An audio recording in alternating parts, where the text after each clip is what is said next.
नमस्कार, आप तमाम दर्शकों का एक बार फिर से स्वागत है फॉलो अप के इस लाइव सेशन में।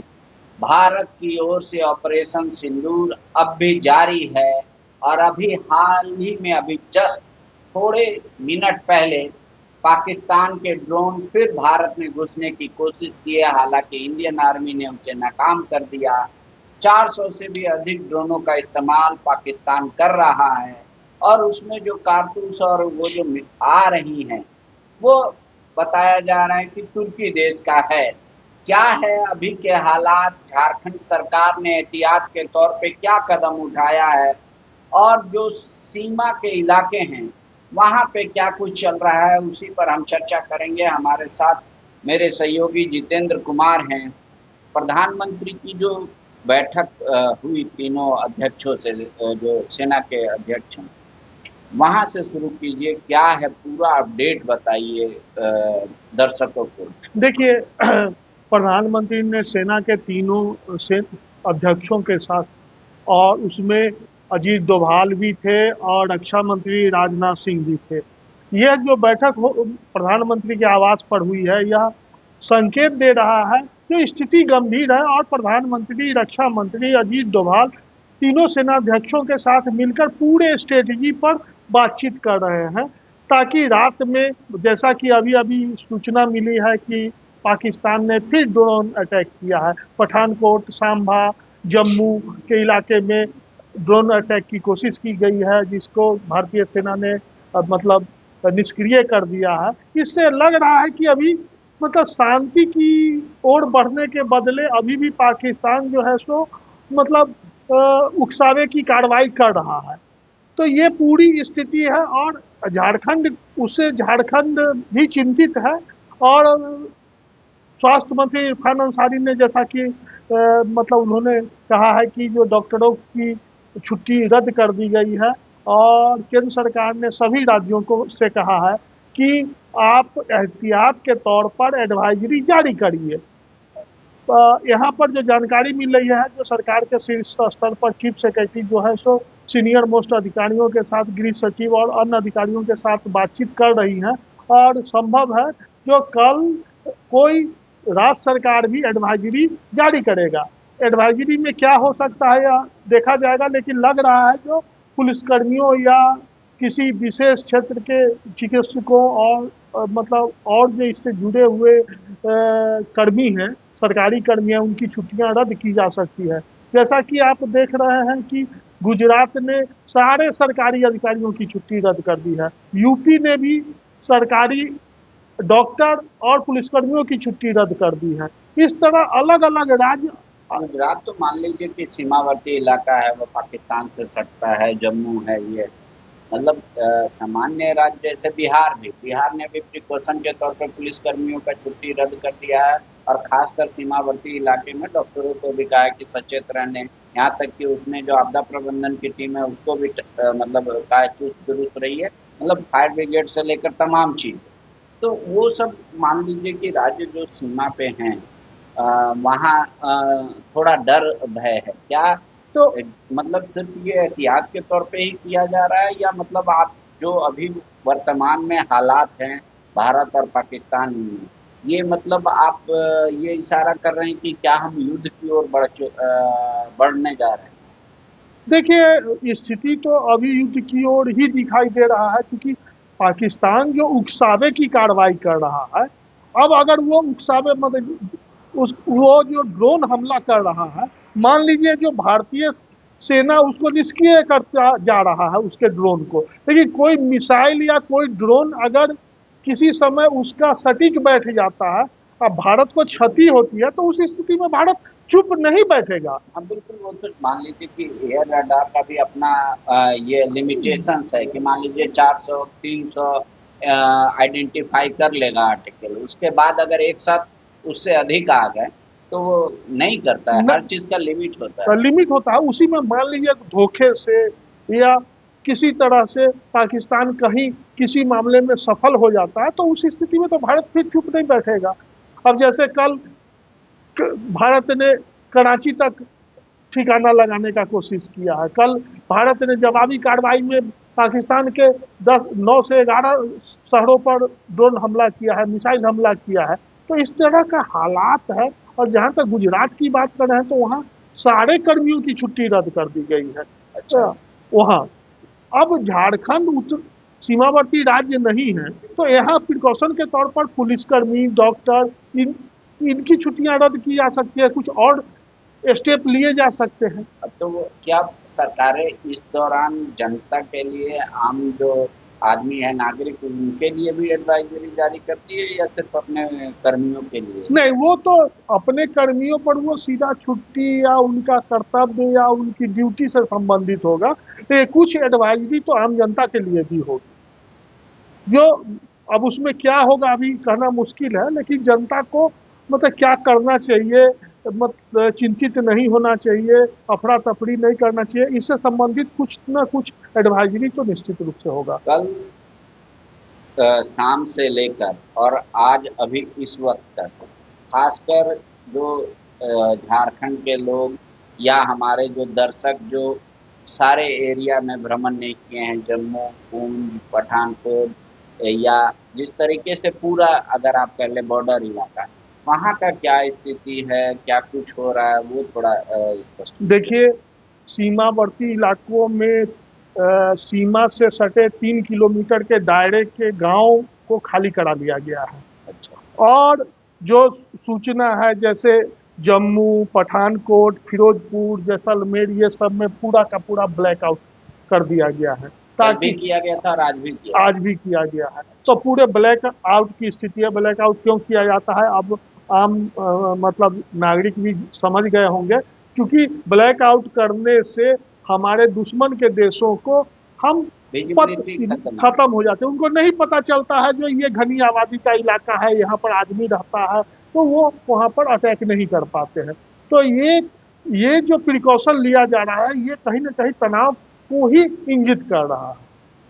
सुदर्शन चक्र के बारे में बार बार जिक्र हो रहा है कि भारत के पास वो टेक्नोलॉजी है जो पाकिस्तान का जो मिसाइल है या ड्रोन है, भारत की धरती तक पहुंच भी नहीं पा रहा है, वो हवा में ही नष्ट हो जा रहा है। तो पाकिस्तान के कितने मतलब इस तरीके के उपकरण को भारतीय सेना ने निष्क्रिय कर दिया? देखिए, अभी जो शाम में विदेश सचिव और कर्नल सोफिया ने प्रेस कॉन्फ्रेंस करके बताया है, उसमें मतलब सरकारी आंकड़े के अनुसार, आधिकारिक आंकड़े के अनुसार कहा गया है, जो पाकिस्तान के 300 से 400 ड्रोन को भारत ने निष्क्रिय कर दिया है, मतलब उन्हें विफल कर दिया है। उसको भारत में गिरकर तहस नहस करने से पहले ही डिस्ट्रॉय कर दिया गया। तो उनके अवशेष लिए जा रहे हैं। प्रेस कॉन्फ्रेंस में ये कहा गया कि तुर्की का नाम आ रहा है, तो क्या ये माना जाए कि तुर्की खुल के पाकिस्तान के समर्थन में आ गया? हाँ, बिल्कुल, ये जग जाहिर हो चुका है। और आधिकारिक बयान भी केंद्र सरकार का आ रहा है, जो तुर्की का ड्रोन का उपयोग पाकिस्तान कर रहा है। और इसी बीच एक जो नई बात पर भारत ने गंभीर आपत्ति की है कि पाकिस्तान कमर्शियल फ्लाइट को अभी भी संचालित कर रहा है, मतलब पाकिस्तान से कमर्शियल फ्लाइट जो है सो उड़ रहे हैं। तो उस स्थिति में क्या होता है, जो अगर भारत अटैक करता है, तो अगर कोई कमर्शियल फ्लाइट पर निशाना लग गया, मतलब आम यात्री जैसे उड़ते हैं, तो उस स्थिति में मतलब भारत तो चाहता है कि हम आम नागरिकों को मतलब कोई क्षति ना पहुंचाए, लेकिन फ्लाइट जब उड़ते रहेगा और ड्रोन और मिसाइल का हमला होगा, उस स्थिति में अगर कोई दुर्घटना हो जाती है तो जिम्मेदार कौन होगा? तो क्या पाकिस्तान ये जानबूझकर, उसका एक टैक्टिस है, रणनीति है कि कमर्शियल फ्लाइट जो उड़ने दो, अगर इसको मतलब दुर्घटनाग्रस्त हो जाता है तो इसकी पूरी जिम्मेदारी भारत पे थोप दी जाए? हाँ, वो तो चाहेगा ही जो, या देखिए, अभी भारत पाकिस्तान, अब जिस देश का फ्लाइट अगर क्षतिग्रस्त होता है, किसी दूसरे देश का नागरिक उसमें मारे जाते हैं, तो वो तो उसके लिए भारत को जिम्मेदार ठहराएंगे और पाकिस्तान के साथ होंगे। तो उसका तो यही करतूत है, वो तो कह ही रहा है। पाकिस्तान बार बार कह रहा है कि जो भारत जो है सो हमारे मतलब घनी आबादी, मतलब बसावट के इलाकों में अटैक करके हमारे आम नागरिकों को मार रहा है, जबकि भारत बार बार यह स्पष्ट कर रहा है जो हम आम नागरिकों को कोई क्षति नहीं पहुंचाना चाहते हैं। और हम टारगेटेड और लिमिटेड, मतलब लिमिटेड। फोर्स से भी अगर भेजा जा रहा है मिसाइल तो एकदम पिन पॉइंटेड टारगेट किया जा रहा है, पूरे ताकत नहीं लगा जा रही। वो तो आर्मी ने क्लियर किया उस प्रेस कॉन्फ्रेंस में। ये चाइना का मूव क्या है, और जिस तरीके से पूरा ईरान का एक डेलीगेट सभी राष्ट्रपति से मिला, ये बाकी देश क्या सोच रहे हैं? देखिए, चाइना के बारे में अब तक की जो स्थिति है, अपडेट है, चाइना अब तक खुलकर पाकिस्तान के पक्ष में नहीं उतरा है। लेकिन चाइना के मंशा पर भारत मतलब संतुष्ट नहीं है। चाइना किधर जाएगा, पाकिस्तान के पक्ष में खड़ा हो जाएगा, इसको लेके भारत आश्वस्त नहीं है। भारत को चाइना पर शंका है, लेकिन चाइना ने अभी तक प्रिकॉशन लिया है और वो खुलकर पाकिस्तान के पक्ष में नहीं आया। अमेरिका का क्या रुख है? हम अमेरिका शांति बातचीत के माध्यम से अभी अभी अमेरिकी विदेश मंत्री या विदेश सचिव का बयान आया है कि अभी अमेरिका ने कहा है कि बातचीत के जरिए इसका समाधान निकाला जाना चाहिए। मतलब अमेरिका अभी चाह रहा है कि ये युद्ध जो है सो आगे न बढ़े और दोनों देश के बीच में सहमति हो जाए और युद्ध विराम, युद्ध तो नहीं कहेंगे, मतलब जो तनाव है उस पर विराम लगे। युद्ध का तो जब ऑफिशियल अनाउंसमेंट होगा तो तब युद्ध माना जाएगा। लेकिन तो क्या मान लीजिए कि अ, पाकिस्तान से जो मतलब हेवी फायरिंग हो रही है, आर्टिलरी दागा जा रहा है, या गोली या जो बोले जा रहे हैं तोप के गोले दागे जा रहे हैं, उससे भारत को भी क्षति हो रहा है, बॉर्डर पे रहने वाले लोगों को भी ज़्यादा क्षति हो रही है। देखिए, अब जहां सैकड़ों हजारों की संख्या में गोलीबारी होगी, 400 ड्रोन हमले हुए हैं और मिसाइल के हमले हुए हैं, उसमें कुछ ना कुछ क्षति तो होगी ही। और विदेश मंत्री ने कहा भी है कि जो सीमा पर जो गोलीबारी हो रही है उसमें कुछ सैनिक हमारे घायल हुए हैं। तो गोलीबारी में कुछ तो क्षति भारत को भी हो रही है, लेकिन हम पाकिस्तान को ज़्यादा नुकसान पहुंचा रहे हैं। वो एक हमारे किसी सैनिक को घायल कर रहे हैं तो हमारा जो मिसाइल है, ड्रोन सिस्टम है, हम उनको 10 गुना उनको क्षति पहुंचा रहे हैं, उनके ठिकानों को ध्वस्त करने में हम कामयाब हो रहे हैं। तो अब लगभग एक तरीके से स्पष्टता की ओर जा रहा है कि जिस तरीके से पहला जो ऑपरेशन सिंदूर के तहत अटैक हुआ, जितने लोगों की मौत हुई आतंकवादियों की, उसमें शरीक होना पाकिस्तान आर्मी का, रेंजर्स का, और उसके अलावा तो क्या ये पूरे दुनिया के देश ये इस बात को नहीं समझ रहे हैं कि पाकिस्तान किस तरीके से आतंकवाद को ना सिर्फ पनाह दे रहा है, बल्कि उनको वो देखिए धीरे धीरे वही स्टेट बनता जा रहा है। देखिए ये दुनिया सब कुछ जानती है, समझती है, लेकिन डिप्लोमेसी में समझ समझ के भी समझते रहती है दुनिया। अब अमेरिका को भी समझाना होगा, ओसामा बिन लादेन को मारने के लिए अमेरिका को क्या करना पड़ा था। उसके बाद भी कोई प्रमाण चाहिए। जो आतंकवाद का पनाह कौन कर रहा देता है। ओसामा बिन लादेन को मारने के लिए अमेरिका ने क्या क्या किया, ड्रोन हमला किया, कैसे किया, ये तो फोटो उठाया। पूरा दुनिया जानती है। लेकिन डिप्लोमेसी में क्या है, जो जो हमारे दोस्त देश दिखते हैं वो भी अंदर अंदर चाहते हैं जो भारत परेशान होता रहे, वहाँ अशांति रहे, वहाँ आतंकवादी कार्रवाइयाँ होते रहे, ताकि भारत में उलझ जाए। और उलझने के कारण भारत का जो विकास है, जो विश्व का तीसरी बड़ी अर्थव्यवस्था बनने की दिशा में भारत बढ़ रहा है, भारत का जीडीपी जिस तरह से तेजी से विकास कर रहा है, उस पर रोक लगे। रसिया और यूक्रेन की भी लड़ाई ऐसी, मतलब दोनों तरफ से ये कहा जा रहा था कि जब आगे कार्रवाई का हिस्सा है, तो धीरे धीरे धीरे करते करते वो काफी लंबा समय वक्त गुजर गया। भारत और पाकिस्तान दोनों परमाणु शक्ति से लैस हैं।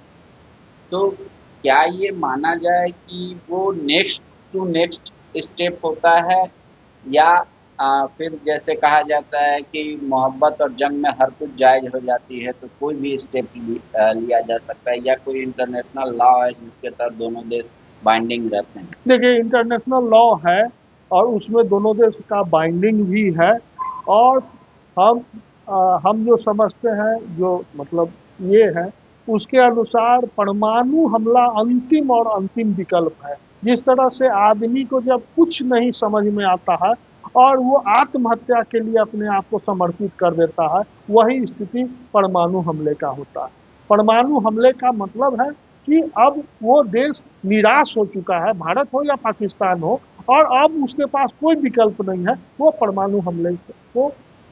पाकिस्तान की तो आर्थिक स्थिति भी ऐसी नहीं है कि भारत से युद्ध कर सके या ये युद्ध झेल सके। उनकी और मतलब जीडीपी खराब होगी, उनके यहाँ और चरम पे महंगाई पहुंच जाएगा। लाखों लोग फिर से मतलब बीपीएल, बिलो बीपीएल सूची में आ जाएंगे। तो ये सब पाकिस्तान सोच के भी ऐसा क्यों कर रहा है? क्या वाकई में मतलब वहाँ इस तरीके की बात विचार भी नहीं हो रही? देखिए, अब जैसे सीमा पर जो आतंकवादी आता है, वो तो जानता है ना कि हम मारे भी जाएंगे। वही हाल पाकिस्तान का है। पाकिस्तान जानता है कि उसकी आर्थिक स्थिति ठीक नहीं है, उसकी सैन्य क्षमता भारत की तुलना में बहुत कमजोर है। लेकिन अब उनके दिमाग का कौन इलाज करेगा? उनके दिमाग का इलाज अब वहां की पब्लिक करेगी। जहां गेहूं, चावल, मतलब मूलभूत आवश्यकता का जो चीज है, उसकी कीमत बेहताशा रूप से बढ़ रही है। तो अब ऐसे जो शासक हैं, सेना है, उसका इलाज वहां की जनता कर देगी। तो जो भारतीय सेना ये कह रही है कि हम बस रिटेलिएशन कर रहे हैं, मतलब जो आत्मरक्षा से जो हमको कदम उठाना चाहिए वही हम उठा रहे हैं। तो क्या आप अपने व्यक्तिगत अनुभव से इस जो तनाव का स्थिति है इसको और लंबा खींचते दिख रहे हैं, या फिर आपको लग रहा है कि नहीं अगले कुछ दिनों में मामला समाप्त हो जाएगा? देखिए, बहुत लंबा तो नहीं देख रहे हैं, लेकिन अभी फिलहाल ऐसा नहीं दिख रहा है जो एक दो दिनों में ये मामला ठंडा पड़ जाएगा। क्योंकि अभी जो जिस तरह का की लड़ाई हो रही है, जो कभी पाकिस्तान ड्रोन हमला कर दे रहा है, फिर थोड़ा शांत हो जा रहा है, फिर मिसाइल से हमला कर दे रहा है, फिर शांत हो जा रहा है। तो ये मतलब एक तरह का उकसावे की कार्रवाई कर रहा है। अब वो उकसावे की कार्रवाई किस हद तक करेगा, उस पर आगे का युद्ध का या युद्ध की स्थिति और तनाव का लंबा खींचना उसी पर निर्भर एक करेगा। खबर आ रही है कि भाई टेरिटोरियल आर्मी को भी यूज मत करने के लिए मतलब छोड़ दिया गया है। भारत सरकार ने कहा कि अगर आर्मी को ऐसा लगता है तो आप यूज कर सकते हैं, जिसमें महेंद्र सिंह धोनी का, सचिन का और जो बड़े बड़े हस्तियों को मानक उपाधि दी जाती है वहाँ, मतलब उनको रैंक दिया जाता है मानक। तो क्या वाकई में अब थल सेना या पैदल सेना का भी उपयोग की और मतलब भारत सोच रहा है? नहीं, कोई भी स्ट्रेटजी, कोई तो अपना प्लान बनाएगा ना। मान लीजिए, हम जब युद्ध की स्थिति बन रही है, तो हम प्लान लेके plan one, plan two, plan three लेके चलेंगे ना। अगर युद्ध की ओर भारत को जाना पड़ गया, तो उस स्थिति में तो जो टेरिटोरियल आर्मी है, उसको हम अभी से सक्रिय करेंगे ना, उसका प्लान बनाएंगे ना। भले वो सीमा पर टेरिटोरियल आर्मी के जो मतलब सदस्य हैं, वो बंदूक और रिवॉल्वर लेके और AK-47 लेके नहीं लड़ेंगे, लेकिन दूसरे तरह के सहयोग तो हमारी सेना को कर सकते हैं। तो उसका ये एक प्लान बनाया जा रहा है। और ये एक्ट ही इसीलिए बनाया गया था, जो युद्ध की, अब देखते होंगे, जो हम लोग एनसीसी की बात करते हैं, तो एनसीसी क्या है? मतलब उसको एक सामान्य ज्ञान आर्म्स एमुनिशन के बारे में दिया जाता है। मतलब सेना की का जो अनुशासन है, उसकी मतलब प्रशिक्षण दिया जाता है, ताकि वो एक सहयोगात्मक सैनिक की भूमिका निभा सके। वही टेरिटोरियल आर्मी के बारे में केंद्र सरकार ने निर्णय लिया है। शुक्रिया। तो बॉर्डर पे तमाम, चाहे आप जम्मू से शुरू करें और गुजरात तक पहुंच जाए, 3 किलोमीटर का दायरा जो है जहां पर लोग रहते थे उसको खाली करा लिया गया है। फिलहाल ब्लैकआउट है, कल भी ब्लैकआउट था। और ये जो पाकिस्तान की ओर से ड्रोन से हमले हो रहे हैं या मिसाइल से, उसका तो माकूल जवाब दिया ही जा रहा है। उनको हवा में नष्ट किया जा रहा है, लेकिन तीनों थल सेना, जल सेना, वायु सेना, तीनों के जो अध्यक्ष हैं उनके साथ प्रधानमंत्री और इनमें से अजीत डोभाल, रक्षा मंत्री राजनाथ सिंह, इन लोगों ने बैठक करके आगे की रणनीति तय की है। दूसरे देश भारत की ओर देख रहे हैं इनका मूव क्या है। हालांकि किसी भी देश ने अभी सीधे तौर पे ये नहीं कहा है कि हम अमुक के देश के साथ खड़े हैं या अमुक देश का इसमें साथ देंगे, लेकिन हर कोई इस बात को मान रहा है कि तुर्की का जो है खुला समर्थन जो है वो पाकिस्तान को मिल रहा है। जिस तरीके से जो अवशेष बरामद किए गए हैं वहां से जो पाकिस्तान की ओर से ड्रोन आ रहा है उसमें आगे देखिए। फिलहाल स्थिति तनावपूर्ण है, लेकिन इंडियन आर्मी कह रही है कि नियंत्रण में है। तो उम्मीद आगे भी यही की जानी चाहिए कि भारतीय सेना का ना सिर्फ मनोबल हाई रहेगा, बल्कि जो भी आतंकवादी हैं चाहे वो किसी भी जगह पर हो, उनको अच्छी तरीके से इस बार भारत सबक सिखा देगा। शुक्रिया।